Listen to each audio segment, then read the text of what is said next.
In today's modern world, if someone said that they got married through kidnapping their wife, your first reaction would probably be to call the police, or at least try to get some more details. But if you were in ancient Greece, that probably wouldn't even seem strange, with the pinnacle example of this being the famous marriage of Hades and Persephone. Despite being such a well-known cultural icon, few people know the story in its entirety, or its context, which can change the entire meaning of the story to the original ancient Greeks who heard and retold it. The story begins with Hades, the god of the underworld, emerging to the surface world, a rarity for him. On this particular journey, he noticed someone, a beautiful young maiden goddess, by the name of Persephone. Persephone's mother was extremely protective and guarded of her. She controlled many aspects of her life, even demanding that she never marries. To keep her company, but also to keep watch, she also assigned many nymph guards to her at all times. Her mother was Demeter, the goddess of agriculture, and her father was Zeus, king of gods. Unlike her mother, her father was significantly less involved in her life, as he was with all his children. Hades was absolutely overcome with lust towards Persephone. He knew that if he asked Demeter for marriage, or even to just approach Persephone, he would have been rejected, and not lightly either, and so he didn't. He instead spoke to his brother, and her father Zeus. Many years ago, Zeus and Hades had agreed that Hades would have the right to marry any unmarried daughter of Zeus he wished. And here was Persephone. Zeus agreed to the marriage without question and gave him instructions on how to do it. And so it was that one day, as Persephone was picking flowers, she wandered further away from the nymph guards than she normally had. She was lured by one flower in particular, which was grown by Gaia as a favor to Hades to help with his plan. It was then that the ground separated and 4 black horses emerged. The horses pulled a chariot behind them, on which rode Hades, the lord of the underworld. He grabbed Persephone and pulled her under, closing up the crack in the earth behind him as he did. As she was pulled down, she called out to her father Zeus for help, but he did not help her. He instead was gorging himself from the sacrifices mortals were providing him. Only one of the nymphs were close enough to see what happened, Cayenne. She tried her hardest to prevent the abduction, but was too slow. She began to cry. She cried so much that she turned into a river. All the other nymphs were not quite as fortunate as to simply die, though. Demeter's outrage at their failure turned all of the nymphs from beautiful young females into hideous bird creatures that would stalk the shores and eat the flesh of any who trespassed into their territory. The terrible sirens who would torment countless sailors, including such figures as Orpheus and the rest of the crew on their ships.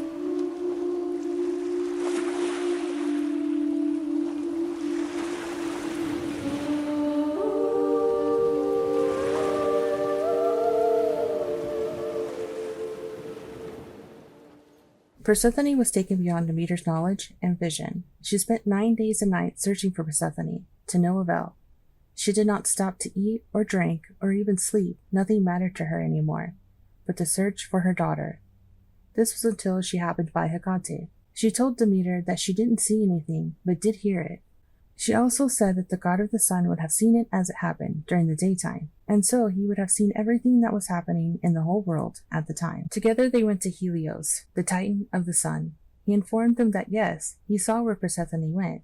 He was taken by the god of the underworld, Hades, under Zeus's permission. Demeter, knowing that confronting the king of the gods would not end in any success, she wallowed in her sadness.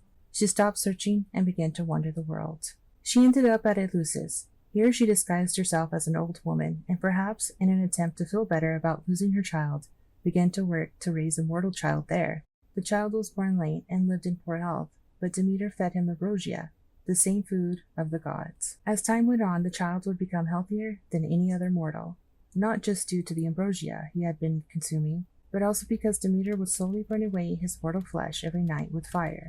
With enough time, this would have made him immortal. However, she was caught one night by the child's mother. Demeter was accused of attempting to murder the child. At this she was outraged and proclaimed of human ignorance, and now that there was no way for the child to avoid death. After this proclamation, she revealed herself as Demeter.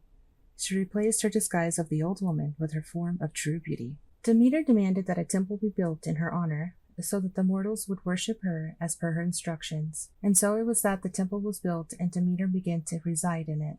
Inside the temple, she stayed in isolation and yearned for her daughter. She stopped her godly duties of making things grow. All the plants began to die and ice crept over the earth. This was to be the world's first winter, and its most devastating. For months on end, people and animals starved. The gods showed no sign of trying to stop it either. That is, until the mortals ran out of offerings for them. and as such the sacrifices stopped. Zeus, outraged at the lack of sacrifices, sent Iris, the messenger of the gods, to tell Demeter to make things grow again, but she refused. It was then that Zeus sent every other god, one by one, to try and convince Demeter. They brought her many gifts, but she didn't care for any of them, and sent the gods away each time.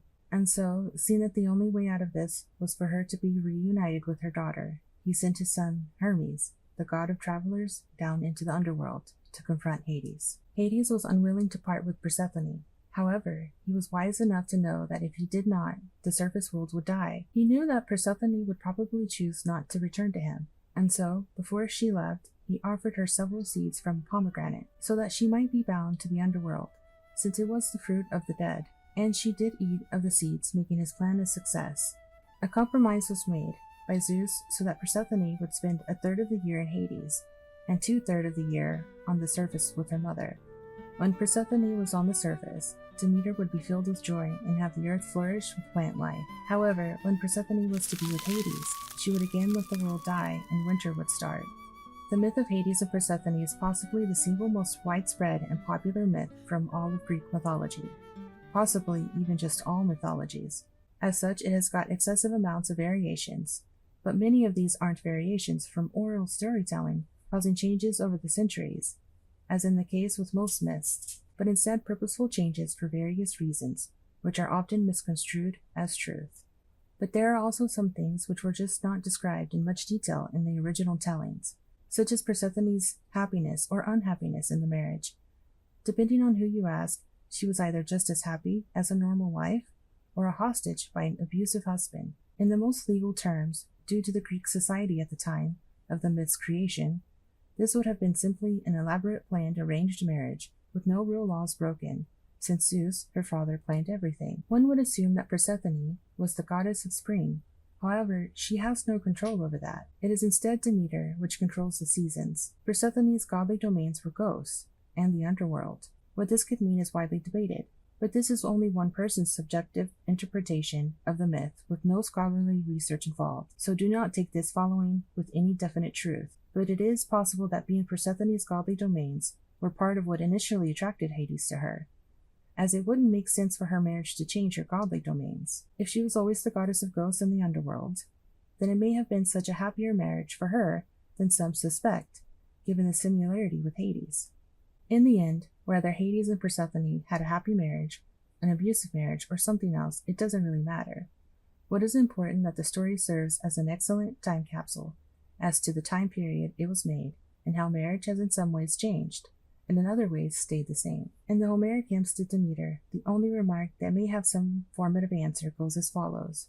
Hermes did not disobey, but straightway he headed down beneath the depths of the earth, rushing full speed, leaving behind the abode of Olympus, and he found the Lord inside his palace, seating on a funeral couch, along with his duly acquired bedmate, the one who was much under duress, yearning for her mother, and suffering from the unbearable things inflicted by her by the will of the blessed ones. Based on the unbearable things remarked, it seems like Hades was a rather abusive husband, making this story even darker than had it just been the kidnapping.